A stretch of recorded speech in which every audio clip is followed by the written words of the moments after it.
রাসূলুল্লাহ আমাকে 2 নম্বর সেনাপতির নাম ঘোষণা করেছেন। যুদ্ধের ময়দানে যেতে হবে, জনমের মতো বিদায় নিতে এসেছি। স্ত্রী বললেন, ঠিক আছে যুদ্ধে যাবেন, অনুমতি যেহেতু রাসূলুল্লাহ আপনার সেনাপতির নাম ঘোষণা করেছেন, সব সময় আপনি আমাদেরকে নিয়ে দোয়া করেন।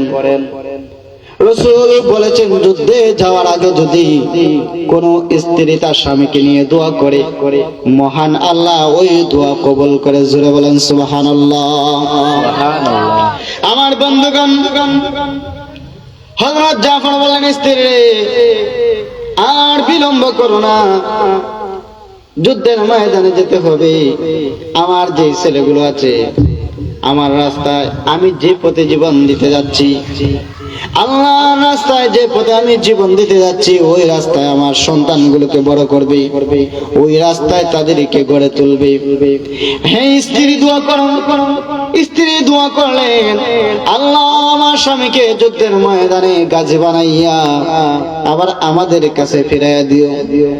হযরত জাফর তরবারি নিয়ে স্ত্রীর হাতে মৃদু আঘাত করে বললেন, স্ত্রী রে, তোমার এই দোয়া আল্লাহর দরবারে কবুল হবে না, কারণ রাসূলুল্লাহ আমার আগেও একজন সেনাপতির নাম ঘোষণা করেছেন, আমার পরেও একজন সেনাপতি আছে, আমি হলাম 2 নম্বর সেনাপতি। সুতরাং আমার জন্য তোমার এই দোয়া তোমার আল্লাহর দরবারে কবুল হবে না। সুতরাং আমি চলে যাচ্ছি, জনমের মতো বিদায় দিয়ে দাও। স্ত্রীর কাছ থেকে বিদায় নিয়ে হযরত জাফর রওনা হয়ে গেলেন। পিছন থেকে স্ত্রী গলা কাটা কবুতরের মতো ছটফট শুরু করে দিয়েছে। পিছন থেকে ছেলেগুলো আব্বা আব্বা বলে কান্না করে। হযরত জাফর তাকায়া দেখলেন না কারা কান্না করে। জোরে বলেন সুবহানাল্লাহ।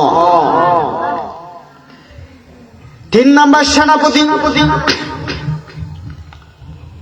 হযরত আব্দুল্লাহ ইবনে রাওয়াহা, সবে মাত্র বিবাহ করেছেন।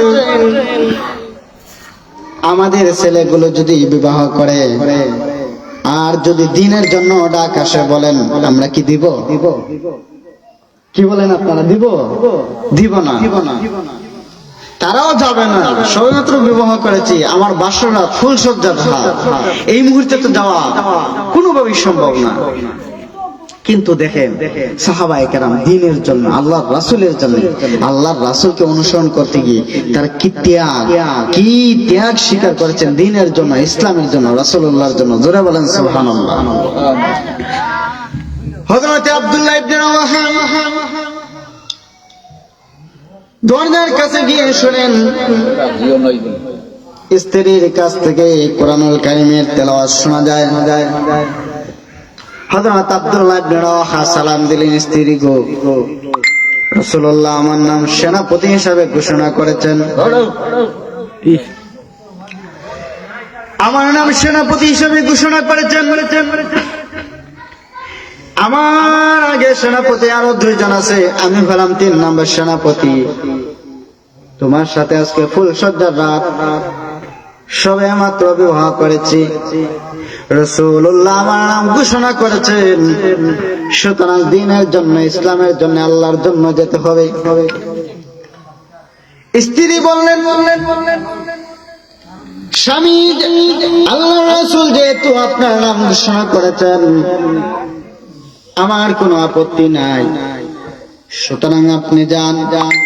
তবে একটা অনুমতি, একটা অনুরোধ আপনার কাছে, যেহেতু যুদ্ধে চলে যাবেন, আমি আপনাকে বাধা দেব না।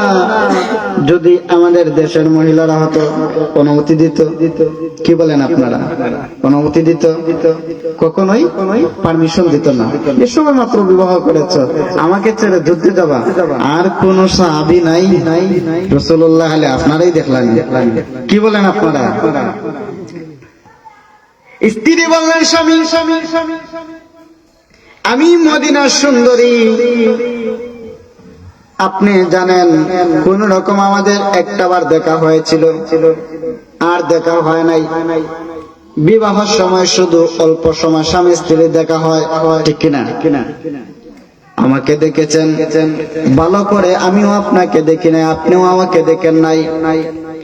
সুতরাং ঘরে আসুন, যেন আপনার চেহারাটা একটাবার আমি ভালো করে নজর দিয়ে দেখতে পারি, আমার স্বামীকে যেন কিয়ামতের মাঠে আমি চিনতে পারি। হযরত আব্দুল্লাহ ইবনে রাওয়াহা বললেন, স্ত্রী রে,